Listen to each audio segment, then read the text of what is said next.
PTI का जो street movement का अचानक से बिल्डअप शुरू हुआ है उसके ऊपर बात करते हैं। अचानक से तो नहीं, इमरान खान की कॉल के बाद हम देख रहे हैं कि पिछले 2-3 हफ्तों से ये सारा माहौल बनने शुरू हुआ और सुहेल अफरीदी ने इसको अच्छा खासा बूस्ट जो है वो दे दिया। लाहौर जाके तो ख़ास तौर पे और फिर जहाँ जैसे रोका गया वो सारी एक्टिविटीज़ ने तो स्ट्रीट मूवमेंट को और ज़्यादा लोगों में मकबूल कर दिया। फिर ये मामला ओवरसीज़ पाकिस्तानियों के हाथ चला गया, उन्होंने वहाँ पर एक्टिविटीज़ की। इनलैंड पाकिस्तानी यहाँ पे कर रहे हैं, पंजाब, सिंध, बलूचिस्तान, गिलगित बल्तिस्तान समेत हर जगह पे ये हल्का फुल्का सा हमें एनवायरनमेंट नज़र आ रहा है।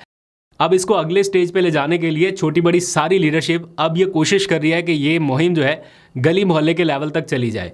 आज इसका पंजाब से बाकायदा आगाज़ किया गया कि कल से हम इसको गली मोहल्ले के लेवल तक ले जाने वाले हैं और AMF यानी एक्टिविटी मॉनिटरिंग फोरम एक बनाया गया है, वहाँ से बाकायदा इसका अनाउंस किया गया।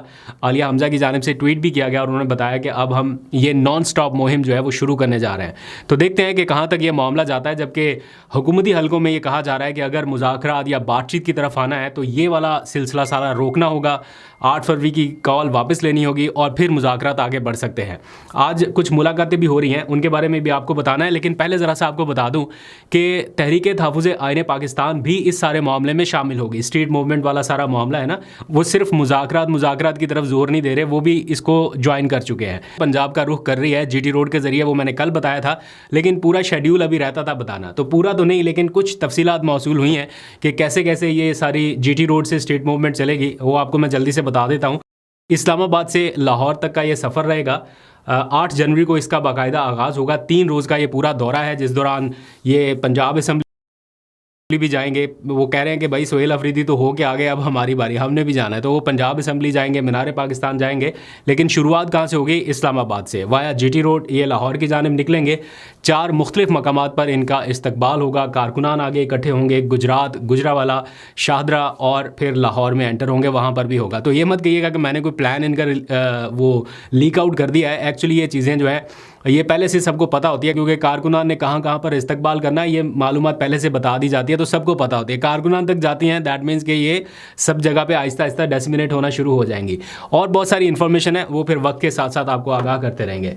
अच्छा, अब कल आपको पता है इमरान खान से मुलाकात का दिन है, मंगल का दिन। अडयाला के बाहर फिर से वही शो डाउन, उनकी सारी बहनें वहाँ पर पहुँचेंगी। लेकिन नया क्या है इसमें? नया ये है कि अलीमा खान ने अब से कुछ देर पहले ट्वीट के ज़रिए बताया कि वो इरादा रखती हैं कि कल अडयाला जेल के बाहर सूरह यासीन की तिलावत की जाए, यानी कुरान खानी का उन्होंने एक तरह से एहतमाम किया और अपने कारकुनान को ये उन्होंने आगाह कर दिया है कि कल अडयाला जेल के बाहर, जहाँ पर वो कोई सियासी तौर पे नाराबाजी तो रहती है लेकिन साथ में कुरान खानी भी होगी। और ख़ास तौर पे उन्होंने सूरह यासीन की कुरान खानी का कहा कि हम जो कैदी हैं, असीर हैं, उनकी रिहाई के लिए कुरान खानी भी करेंगे।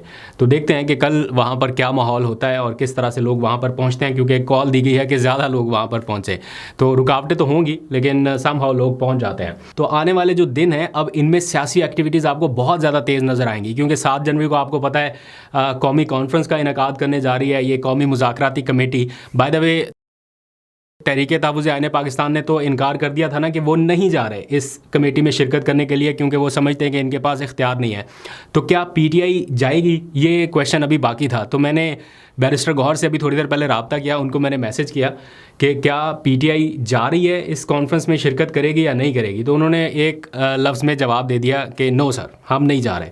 दैट मीन्स कि तहरीक तहफ़्फ़ुज़ आईन पाकिस्तान के साथ ही, जो कि बहुत ऑब्वियस था, PTI भी इस फैसले में उनकी मुकम्मल हमायत कर रही है और दोनों ने ये फ़ैसला किया कि वो कौमी मुज़ाकराती कमेटी में शिरकत के कॉन्फ्रेंस में शिरकत नहीं करेंगे। अब ये फ़ैसला ठीक है नहीं ठीक, ये आप बेहतर बता सकते हैं, लेकिन अगर तहरीक तहफ़्फ़ुज़ आईन पाकिस्तान के प्लेटफॉर्म से इनकार हो गया था तो फिर PTI के लिए कोई जवाब बाकी नहीं रह जाता था कि वो जाके शिरकत करते। ऑल्दो कि मैं समझता हूँ कि इख्तलाफात जितने मर्जी हों, लेकिन पार्टिसिपेशन जो है, नुमाइंदगी कम अज़ कम हल्की फुल्की वो हो सकती थी, इसमें कोई मज़ायका नहीं है। अगर कोई आपकी बहुत हरीफ सियासी जमात भी कोई कॉन्फ्रेंस बुलाती है तो उसमें भी शिरकत हो जाती है। तो ये तो फिर चलें, कोशिशें हो रही हैं तो हो सकती थी। बहरहाल ये पार्टी का फ़ैसला है, उनके लोगों का फ़ैसला है। कारकुनान देखते हैं कि इसको सपोर्ट करते हैं नहीं, आप ज़रा कमेंट सेक्शन में बताइएगा। मीनवाइल आपको पता है सुहेल अफरीदी भी कराची का दौरा करने वाले हैं, वो भी काफ़ी हैपनिंग्स रहेंगी। 3 रोज़ का वो दौरा कराची का और 3 रोज़ का लाहौर का दौरा तहरीक तहफ़्फ़ुज़ आईन पाकिस्तान का, और मीनवाइल अडयाला जेल और फिर ये कौमी कॉन्फ्रेंस। तो ये हफ़्ता पूरा जो है आपको बहुत सारी हैपनिंग्स नज़र आएंगी। अच्छा, अब आ जाइए जो मैंने स्टार्ट में आपको बताया कि हुकूमत और पीटीआई के राब्ते हो रहे हैं, लेकिन ये राब्ते बराह रास्त नहीं है, दरमियान में कोई शख्सियत मौजूद है और वो है स्पीकर कौमी असम्बली। आज उनकी कुछ अहम मुलाकातें हुई हैं। पहले उन्होंने सहाफ़ियों से मुलाकात की, फिर पीटीआई के चीफ विप आमिर डोगर से उनकी मुलाकात हुई और फिर वज़ीर-ए-आज़म शहबाज शरीफ से मुलाकात हुई। ऐसा नहीं हो सकता कि इन मुलाकातों में ये कोई ऐसे बाय डिफ़ॉल्ट ये मुलाकातें थीं और इनमें कोई चीज़ डिस्कस नहीं हुई होगी। बाय डिज़ाइन भी बहुत सारी चीज़ें चल रही हैं। तो यकीनन शहबाज शरीफ साहब से उन्होंने अपोजिशन लीडर की तकर्री के हवाले से या हुकूमत पीटीआई मुज़ाकरात को फैसिलिटेट करने के हवाले से बहुत सारी चीज़ें हैं जिनमें उनका किरदार अहम है, उस बारे में पूछा होगा। और फिर जो चीफ विप हैं पीटीआई के आमिर डोगर, वो आज उनको मिले और उन्होंने वो सारी दस्तावेज़ात उन तक पहुँचा दी हैं जिसके नतीजे में अपोजिशन लीडर की तकर्री होनी चाहिए। वो कहते हैं कि हमने केसेस सारे अपने अदालतों से वापस ले लिए हैं अपोजिशन लीडर की तकर्री के हवाले से, जो पेंडिंग मामलात अदालतों में थे, लिहाजा ये है विदड्रॉ होने वाले केसेस की तफसीलात, अब आप अपोजिशन लीडर का तकर्रर कर दें।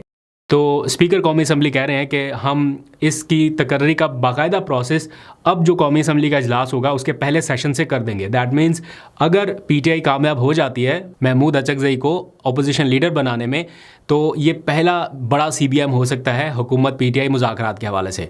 बट इसमें और भी बहुत सारे लोग हैं जो इंटरेस्टेड हैं, जैसे मौलाना की पार्टी है, वो ये समझती है कि अगर पीटीआई चाहे तो मौलाना भी अपोजिशन लीडर बन सकते हैं एंड सो ऑन, और भी फ़रीक़ैन इसमें आ जाते हैं। तो देखते हैं कि इतनी आसानी से बन सकता है या नहीं।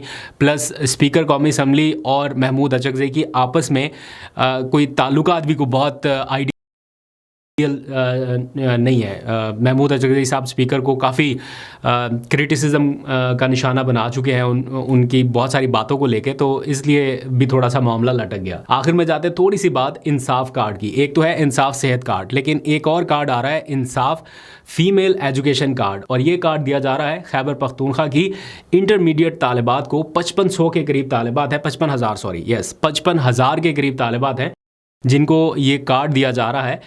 इसमें उनकी बेसिकली माली मुआवनत की जाएगी आगे बढ़ने में, अपनी एजुकेशन कंप्लीट करने के लिए। जो बहुत सारे लोग हैं जो सिर्फ माली मदद ना होने की वजह से इस स्टेज पे आके अपनी तालीम अधूरी छोड़ जाते हैं, तो उन लोगों को ये कार्ड दिया जा रहा है जिसमें 12 करोड़ रुपए की इब्तदाई रकम जो है वो मुख्तस की गई है। 12 करोड़ तो कुछ भी नहीं है, ये इट्स जस्ट अ पेनेट, लेकिन ये काविश अच्छी है, कोशिश अच्छी है, इसको अप्रिशिएट करना चाहिए। एक और कोशिश भी बड़ी अच्छी हुई है, तो वो मैं कल के व्लॉग में आपको बताऊँगा। अब ये सेगमेंट मैंने शुरू किया कि कुछ पॉजिटिव जो हो रहा है उसको भी आपके साथ शेयर किया जाए। तो ये एक पॉजिटिव एक्टिविटी है इंसाफ फीमेल एजुकेशन कार्ड। तो वज़ीर आला खैबर पख्तूनख्वा अपने तौर पे वो सारे मंसूबों को इम्प्लीमेंट करने की कोशिश कर रहे हैं जिसमें कहीं ना कहीं इमरान खान की झलक नज़र आए। तो इमरान खान भी ये कहा करते थे कि ख़वातीन को अपने पैरों पे खड़ा करना, उसी से कौमें बनती हैं, और भी बहुत सारी बातें थी। तो ये एक अच्छा इनिशिएटिव है। अगर आप खैबर पख्तूनख्वा से ताल्लुक़ रखते हैं या आपके घर में कोई बहन बेटी इंटरमीडिएट की तालबा है और माली मदद ना होने के बायस तालीम अधूरा छोड़ने के बारे में सोच रहे हैं, तो इस ऑप्शन के ऊपर आप ज़रूर गौर कीजिएगा, या ये वीडियो उन लोगों तक शेयर कर दीजिए जिनको इस ऑप्शन से फ़ायदा उठाना चाहिए।